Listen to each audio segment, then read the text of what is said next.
So hello guys, आप सभी का स्वागत है हमारे यूट्यूब चैनल पे। तो वीडियो स्टार्ट करने से पहले मैं आपको ये बता दे रहा हूँ, आज का जो क्वेश्चन है, जो 46 question H C Verma part 2 का करेंट का लिया गया है, इन्फानाइट लेडर टाइप का क्वेश्चन है, ठीक है। जिसमें आज हम लोग को बेसिकली पता चलेगा, जो हम लोग 2-3 वीडियो से लगातार सीख रहे हैं कि रेजिस्टेंस इक्विवेलेंट रेजिस्टेंस कैसे निकालना है। तो वो निकालने का एक इन्फानाइट मतलब एक बड़ा फॉर्म में अगर दिया रहे तो हम लोग कैसे निकालेंगे वो इस क्वेश्चन में देखेंगे। तो इसके लिए अगर आपको ये आता है तो कोई बात नहीं, आप वीडियो को अंत तक बने रहिएगा तो आपका रिवीजन हो जाएगा बेसिकली। अगर नहीं आता है तो आप वीडियो तक अंत तक बने रहिए तभी भी, क्योंकि आपको एक तरीका पता चलेगा कि कैसे सॉल्व होता है। और बेसिकली ये जो मैं समझाने में जो टाइम लगेगा 5 से 7 मिनट 8 मिनट, ठीक है, समझाने में उतना टाइम लगेगा, बट उसको आप खुद से जब सॉल्व कीजिएगा तो 20 से 30 सेकंड में आराम से सॉल्व हो जाएगा।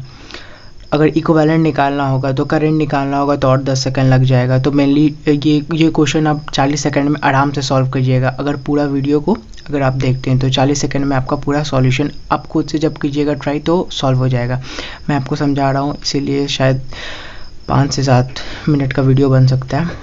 तो चलिए वीडियो को स्टार्ट करते हैं।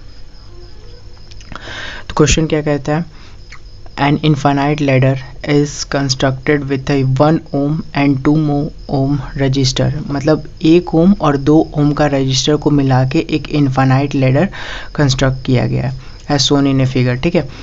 पहला में क्या बोल रहा है, a find the effective resistance between the point A and B. Point A और बी दिया हुआ है और पूछ रहा है इफेक्टिव रेजिस्टेंस, ठीक है।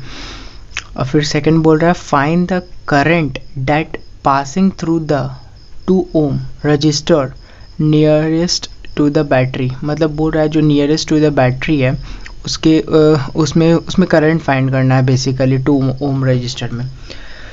तो चलिए सॉल्यूशन स्टार्ट करते हैं कैसे बनेगा। तो आप कुछ सोच पा रहे होगे कि हम लोग लगातार 2-3 वीडियो से इक्विवेलेंट ऑफ रेजिस्टेंस निकालने का ट्राई कर रहे हैं। तो अब पहला क्वेश्चन तो आप कैसे सॉल्व अप्रोच करोगे ये पता चल रहा होगा, ठीक है, पर इसमें कुछ सोचना पड़ेगा, ठीक है। ये देखिए अब क्या सोचना पड़ेगा। मैं एक नया ड्रॉ कर ले रहा हूँ। ये 6 वोल्ट का बैटरी है, ये 1 ओम हुआ, ये 2 ओम हुआ, ये 1 ओम हुआ, ये 2 ओम हुआ, ये 1 ओम हुआ, ये 2 ओम हुआ। इधर ऐसे कनेक्टेड है वायर से, डॉट डॉट डॉट डॉट ऐसे 1 ओम डॉट डॉट डॉट और ऐसे डॉट डॉट डॉट है, ठीक है। ऐसे लिख लेते हैं 1 ओम 2 ओम 1 ओम 2 ओम 1 ओम 2 ओम और ये 1 ओम, ठीक है। अब देखिए इन्फानाइट लेडर वाले क्वेश्चन में अगर मान लीजिए, मैं आपको समझा रहा हूँ, अगर मान लीजिए अगर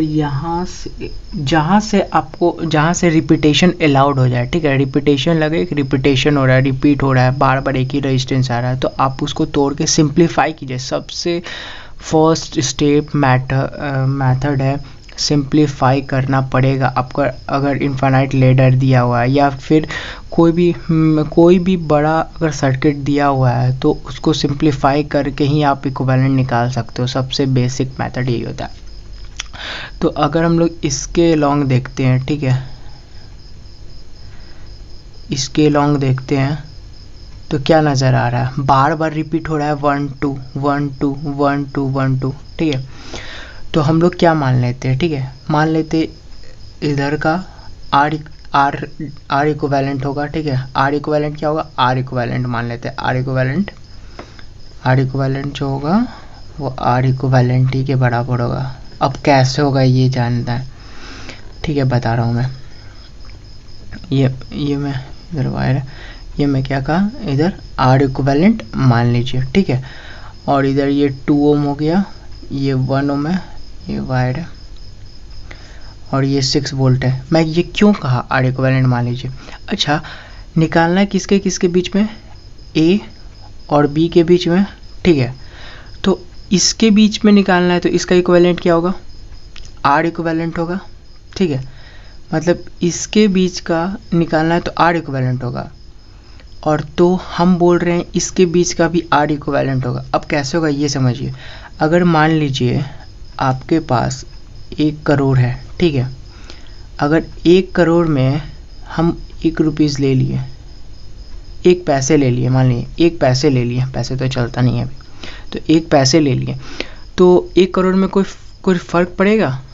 हम लोग तो निगलेक्ट कर सकते हैं ना, जैसे हम लोग जैसे बाइनोमियल पढ़ते हैं, जो बहुत बड़ा नंबर रहता है, बहुत बड़ा नंबर रहता है, ठीक है, बहुत बड़ा नंबर में 1 अगर माइनस करना रहता है तो हम लोग निगलेक्ट कर देते हैं ना, इक्विवेलेंट हम लोग इसके इक्वल यही लिख देते हैं,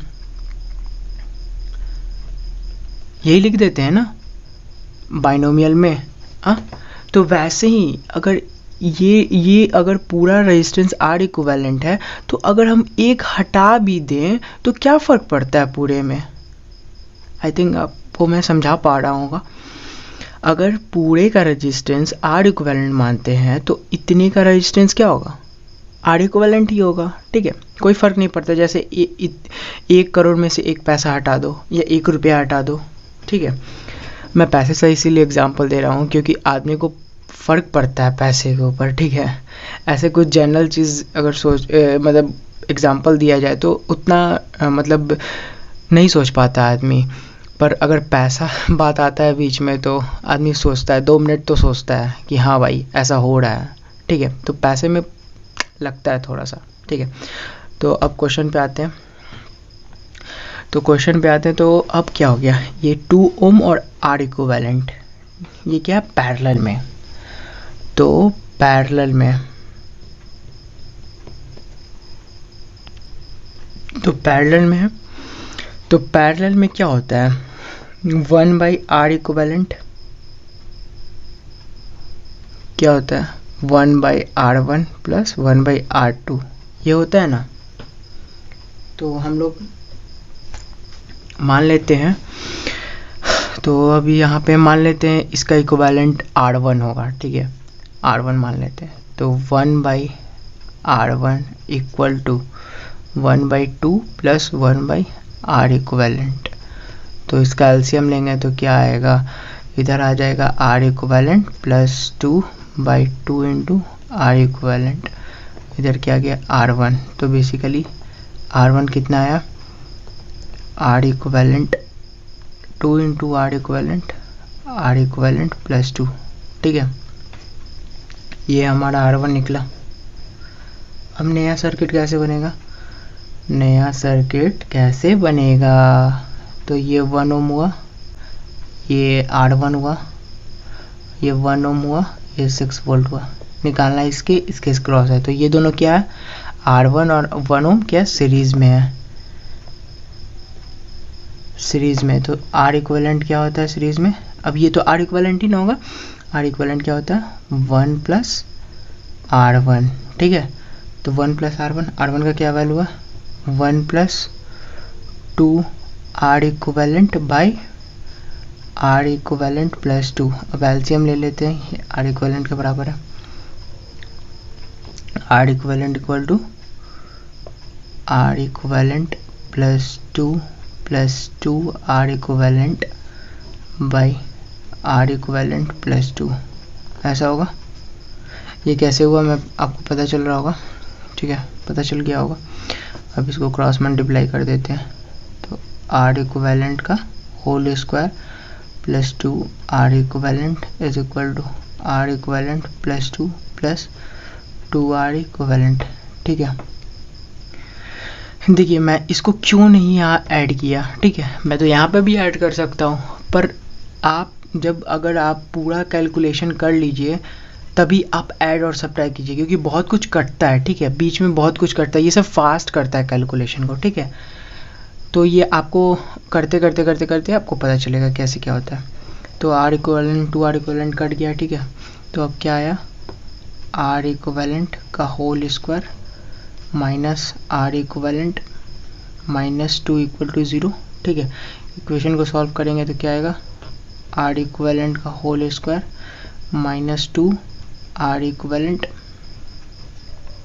plus R equivalent minus 2 equal to 0, तो क्या हुआ, आर इक्वेलेंट कितने का हुआ, आर इक्वेलेंट -2 और आर इक्वेलेंट ये हो गया, इधर से आएगा क्या +1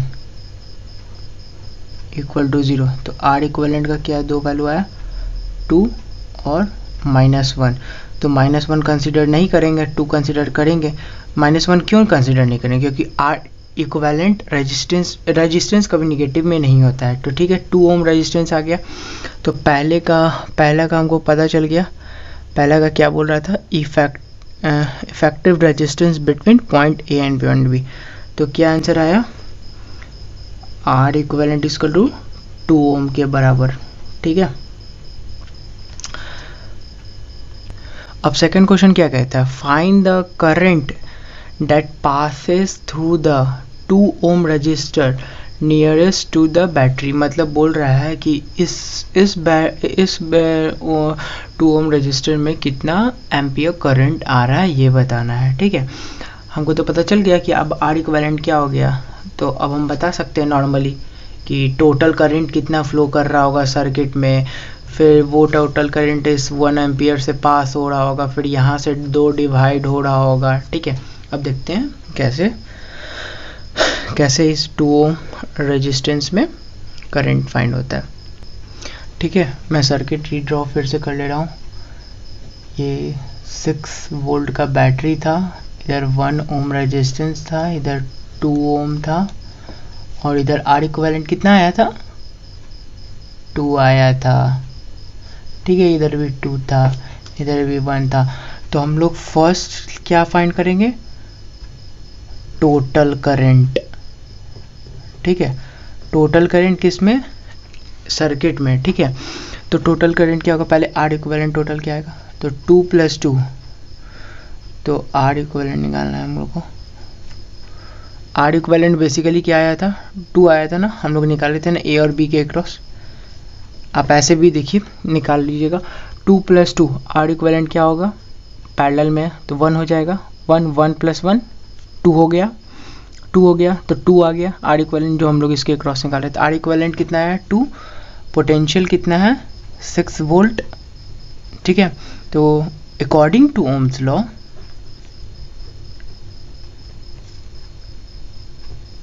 ठीक है, ओम्स लॉ क्या कहता है, V = IR। ठीक है, V क्या है 6, I निकालना है, R क्या है 2, इधर से क्या 3, I = 3 एम्पियर। ठीक है, तो इसका मतलब यहाँ से कितना करंट निकल रहा होगा, 3 एम्पियर का करंट निकल रहा होगा। तो यहाँ से 3 एम्पियर गया, तो यहाँ पे अब क्या आएगा, इसमें यहाँ से डिवाइड होगा क्या, क्यों यहाँ पे क्यों डिवाइड हो रहा है, क्योंकि यहाँ पे 2 साइड वायर जा रहा है, इसीलिए डिवाइड हो रहा है। तो अगर डिवाइड हुआ, तो अगर इधर मान लीजिए कि 1 ओम रेजिस्टेंस रहता तो अनइक्वली डिवाइड रहता। ठीक है, पर इधर 2 ओम रेजिस्टेंस है तो इक्वली डिवाइड होगा। ठीक है, जैसे मान लीजिए, जैसे हम लोग क्यू वाले क्वेश्चन में किए थे ना, हम लोग निकालना पता किए थे कैसे डिवाइड होता है करंट कैसे डिवीज़न होता है। तो सेम बेसिकली यहाँ पे भी वही कॉन्सेप्ट लगेगा। जैसे इधर से आई करंट आ रहा होगा तो इधर I/2 इधर चल जाएगा, I/2 इधर चल जाएगा। तो टोटल करंट क्या है, टोटल करंट क्या है 3 ओम, और इसमें क्या है, इसमें कितना जा रहा है, जैसे मान लीजिए इधर I आ रहा होगा। ठीक है, इधर I आ रहा होगा तो इधर क्या जाएगा I/2, इधर क्या जाएगा I/2, समझे। क्योंकि देखिए इधर से मैं बताया था ना क्यू वाले क्वेश्चन में कैसे फाइंड करते हैं, जितना आता है करंट उतना जाता है। तो इधर इस पॉइंट से I/2 गया, इधर आया I/2, इधर I/2, तो फिर इधर कितना है I आया। इसका मतलब हम लोग सही कर रहे हैं। ये एक तरीका हुआ। आपको मान लीजिए आप क्वेश्चन बना रहे हो, कोई नहीं आसपास है, कैसे सॉल्व करें, तो ये तरीका हुआ आपको पता करने के लिए ये सही कर रहे हैं या गलत कर रहे हैं। तो I/2 हुआ, तो टोटल करंट I है, I = 3 एम्पियर। तो हम लोग 1/2 से दोनों साइड मल्टीप्लाई कर देते हैं, तो I/2 का क्या वैल्यू आ जाएगा 1.5 एम्पियर। इसका मतलब current flow and 2 ohm resistance SISTAN resistance, current flow in 2 ohm resistance is 1.5 ampere. तो बेसिकली हम पता किए सबसे पहले पता किए कि कैसे इक्विवेलेंट निकलेगा सर्किट का, इनफाइनाइट लेडर का कैसे इक्विवेलेंट निकलेगा। हम लोग मान लिए बेसिकली हम लोग मान लिए कि आर इक्विवेलेंट हम लोग पहले मान लेते हैं, क्योंकि इधर तो कोई फ़र्क नहीं पड़ता क्योंकि इनफाइनाइट है ना। जैसे ये एग्जांपल लेके मैं बताया था आपको, तो आर इक्विवेलेंट मान लिए। फिर उसके बाद पैरेलल और सीरीज कॉम्बिनेशन हमको पहले से पता था, तो उसका कॉम्बिनेशन करके टोटल आर इक्विवेलेंट करके क्वाड्रेटिक इक्वेशन आया, सॉल्व किए, एक वैल्यू निगलेक्ट किए, एक वैल्यू मेरा आर इक्विवेलेंट का वैल्यू दिया। और फिर दूसरा क्वेश्चन क्या था कि करंट हमको फाइंड करना है 2 ओम रेजिस्टेंस का, तो करंट फाइंड करना था 2 ओम रेजिस्टेंस का। तो हम लोग एक सर्किट बनाए, वहाँ से हम लोग पहले टोटल करंट निकाले, कितना करंट फ्लो कर रहा है सर्किट में, और फिर उसके बाद 2 ओम रेजिस्टेंस में कितना करंट फ्लो जा रहा है, तो हम लोग वहाँ से करंट निकाल लिए। तो करंट आ गया 2 ओम रेजिस्टेंस में 1.5 एम्पियर। तो सो फाइनली इस क्वेश्चन को हम लोग बहुत इजी वे में सॉल्व कर पाए। आई थिंक आपको कुछ समझ में आया होगा, कुछ आप सीखे होंगे। तो हमारे चैनल के साथ बने रह सकते हैं। अगर आपको कोई डाउट होगा तो आप कमेंट सेक्शन में आप हमसे डाउट भी पूछ सकते हैं। मैं कमेंट में एक्टिव रहता हूँ, या फिर आप इंस्टा पे मुझे डायरेक्ट DM कर सकते हैं। मैं इंस्टा लिंक आपको डिस्क्रिप्शन में दे दूँगा। और फिर अगर आपको क्वेश्चन चाहिए इस इनफाइनाइट टाइप का, इनफाइनाइट अगर आपको लग रहा है कि मैं ये तो क्वेश्चन ये सब तो बहुत इजी था, मतलब ये वीडियो फालतू था मेरे लिए, बहुत इजी था, मैं ये सब तो बहुत इजी वे में कर लेता हूँ, तो मैं कुछ क्वेश्चन दूंगा प्रैक्टिस के लिए, तो वो आप कर लीजिएगा। तो बेसिकली आपका बहुत अच्छा रिवीजन हो जाएगा बेसिकली, अगर आपको ऐसा लग रहा है तो thank you very much video में अंत तक बने रहने के लिए। Thank you.